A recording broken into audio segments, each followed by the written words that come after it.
എല്ലാവർക്കും welcome back to Chinnoos ചെറിയപിക്സ്.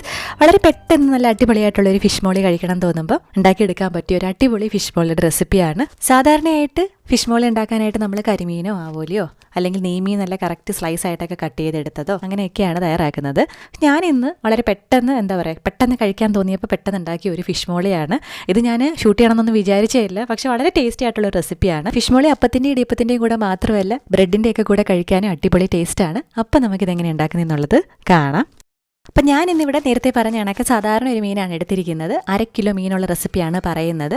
ഇന്നിവിടെ കലവ എന്ന് പറയുന്ന മീനാണ് എടുത്തിരിക്കുന്നത്. അപ്പോൾ ഇതിനായിട്ട് നിങ്ങൾ മീൻ എടുക്കുമ്പോൾ എപ്പോഴും നല്ല ഫ്രഷ് ആയിട്ടുള്ള അധികം സ്മെല്ലൊന്നും ഇല്ലാത്ത മീൻ എടുക്കാനായിട്ട് ശ്രദ്ധിക്കും. അപ്പോൾ ആദ്യം നമുക്കിതൊന്ന് കുരുമുളകും 1/2 ടീസ്പൂൺ കുരുമുളകും 1/4 ടീസ്പൂൺ മഞ്ഞൾപ്പൊടിയും ആവശ്യത്തിന് ഉപ്പും പിന്നെ 1 മുറി നാരങ്ങയുടെ നീരും ചേർത്ത് നല്ലപോലെ ഒന്ന് മാരിനേറ്റ് ചെയ്ത് അരപ്പൊക്കെ ഒന്ന് ഇതിലേക്ക് പിടിക്കാനായിട്ട് മാറ്റി വെക്കാം. ആ സമയം കൊണ്ട് നമുക്ക് ഉള്ളിയും ബാക്കിയുള്ള കാര്യങ്ങളുമൊക്കെ തയ്യാറാക്കി വെക്കാവുന്നതാണ്. അപ്പോൾ അങ്ങനെ നമ്മൾ മാരിനേറ്റ് ചെയ്ത് വെച്ച മീൻ ആദ്യം ഒന്ന് വറുത്തെടുക്കണം. അതിനായിട്ടൊരു പാനിലേക്ക് നമുക്ക് എണ്ണ ഒഴിച്ചു കൊടുക്കാം.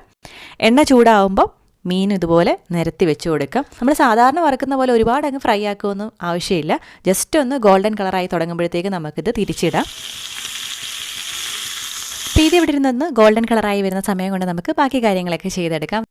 ഞാനിന്നിവിടെ ചട്ടിയിലാണ് ഫിഷ് മോളി തയ്യാറാക്കുന്നത്. ചട്ടി വേണം നിർബന്ധമൊന്നുമില്ല, എങ്കിലും ചട്ടിയിൽ ഉണ്ടാക്കുമ്പോഴാണ് കുറച്ചുകൂടെ ടേസ്റ്റ്. അപ്പോൾ ഒരു ചട്ടിയിലേക്ക് നമുക്ക് വെളിച്ചെണ്ണ ഒഴിച്ചു കൊടുക്കാം. കുറച്ച് കൂടുതൽ വെളിച്ചെണ്ണ തന്നെ ഒഴിച്ചു കൊടുത്തോളൂ. എണ്ണ ചൂടാകുമ്പോൾ നമുക്കിതിലേക്ക് 2 കഷ്ണം പട്ടയും 4-5 ഏലക്കായും ചേർത്ത് കൊടുക്കാം. അതോടൊപ്പം തന്നെ നമുക്ക് 1/2 ഇഞ്ച് വലിപ്പത്തിലുള്ള ഇഞ്ചി കഷ്ണം ഇതുപോലെ ചെറുതായിട്ട് അരിഞ്ഞത് ചേർത്ത് കൊടുക്കാം. അതോടൊപ്പം തന്നെ 7-8 വെളുത്തുള്ളിയും ഇതുപോലെ ചെറുതായിട്ട് അരിഞ്ഞത് ചേർത്ത് കൊടുക്കാം. മീഡിയം ലോ ഫ്ലെയിമിൽ വെച്ച് നല്ലൊരു മണം വരുന്നവരെ ഒന്ന് മൂപ്പിച്ചെടുക്കുക. അതിനുശേഷം നമുക്കിതിലേക്ക് അരിഞ്ഞു വെച്ചിരിക്കുന്ന 2 സവോള, മീഡിയം സൈസിലുള്ള 2 സവോളയാണ് ഞാൻ ചേർത്ത് കൊടുക്കുന്നത്. 4ആയിട്ട് മുറിച്ചിട്ടാണ് നമ്മൾ സവോള ചേർത്ത് കൊടുക്കുന്നത്. അതോടൊപ്പം തന്നെ കുറച്ച് കൂടുതൽ കറിവേപ്പിലയും ആവശ്യത്തിന് ഉപ്പും ചേർത്ത് മീഡിയം ഫ്ലെയിമിൽ വെച്ച് തന്നെ ഇതൊന്ന് മൂപ്പിച്ചെടുക്കാം. ഇത് കളർ മാറുന്നിട വരെയൊന്നും നമ്മൾ വഴറ്റേണ്ട ആവശ്യമില്ല. ഒന്ന് ട്രാൻസ്ലൂസൻ്റായി നല്ലൊരു സോഫ്റ്റായി വന്നാൽ മതിയാകും.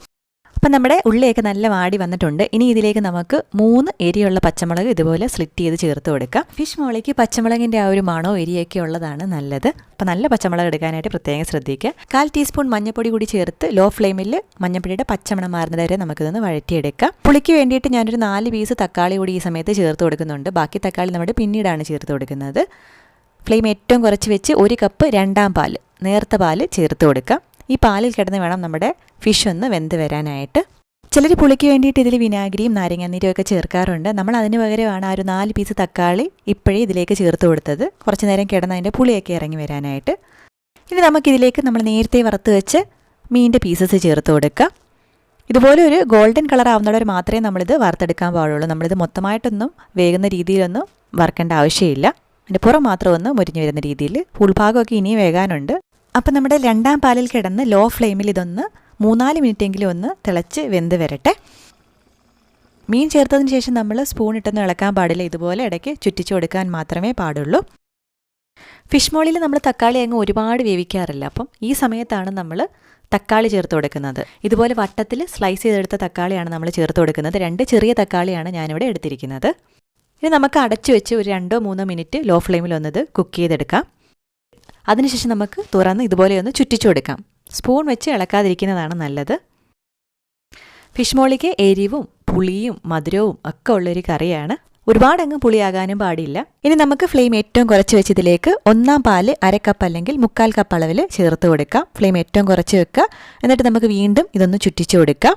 തേങ്ങാപ്പാലിനോടൊപ്പം തന്നെ നമുക്ക് 1/4 ടീസ്പൂൺ ക്രഷ് ചെയ്തിട്ടുള്ള കുരുമുളകും 1 നുള്ള് ഗരം മസാലയും ചേർത്ത് കൊടുക്കാം. നല്ല കുറുകിയ തേങ്ങാപ്പാലാണ് നമ്മൾ ചേർത്ത് കൊടുക്കുന്നത്. തേങ്ങാപ്പാൽ ചേർത്ത് കൊടുത്തതിന് ശേഷം ഇത് തിളയ്ക്കാൻ പാടില്ല. ജസ്റ്റ് ഒന്ന് ചൂടായി വരുമ്പോൾ നമുക്ക് ഫ്ലെയിം ഓഫ് ചെയ്ത് വെക്കാനുള്ളതാണ്.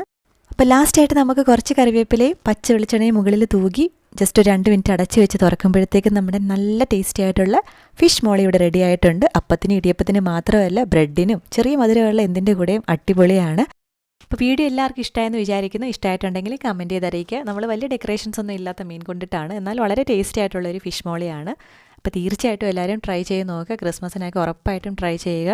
നമ്മുടെ വീഡിയോ ഇഷ്ടമായിട്ടുണ്ടെങ്കിൽ കമൻറ്റ് ചെയ്യാനായിട്ട് മടിക്കരുത്. സബ്സ്ക്രൈബ് ചെയ്യാനും മറക്കരുത്. സൈഡിൽ കാണുന്ന ബെല്ലൈക്കൺ കൂടി ക്ലിക്ക് ചെയ്യണമെന്നുണ്ടെങ്കിൽ പുതിയ വീഡിയോസ് ഇടുമ്പോൾ നോട്ടിഫിക്കേഷൻസ് ആയിട്ട് കിട്ടിക്കോളും. പുതിയ റെസിപ്പി വീഡിയോ അല്ലെങ്കിൽ വ്ലോഗായിട്ട് നമുക്ക് വീണ്ടും കാണാം. അതുവരേക്കും ബൈ ബൈ.